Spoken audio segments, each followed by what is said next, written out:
Бисмилла, барша қазақ халқына сәлем. Денсаулықтарыңыз мықты болсын. Ауырмаңыздар, ауырсаңыздар тезірек сауығып кетіңіздер.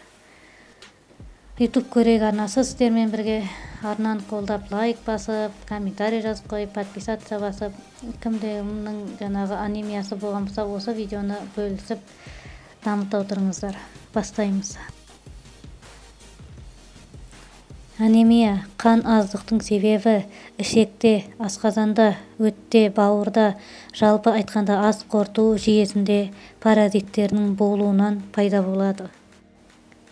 Аяғы ауыр келіншектерде қан аздық жиі кездеседі. Дәрігер оған қан көтеретін витаминдер жазып береді. Ол витаминдер анемияға уақытша көмектеседі, себебі паразиттер витаминмен қоректенеді де қан соруды тоқтата тұрады. Паразиттер тәттіні жақсы көреді. Глюкоза, қан көбейткіш витаминдерді сондықтан азық етеді. Витаминдер таусылған соң паразиттер ішекті тесіп қан сора бастайды.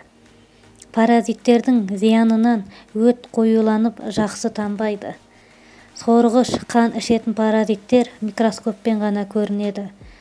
Олар ішекті тескен соң сол жерден қан нәжіске өтеді. Сондықтан нәжіс қоңыр қара түсте болады. Қандағы фион таусылады.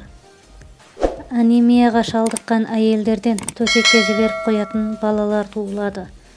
Қан көбейту үшін өсімдіктен жасалған антипаразиттік паразитке қарсы дәрілер беру керек.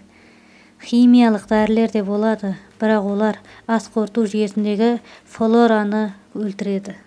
Сіздермен болған YouTube көрейік арнасы.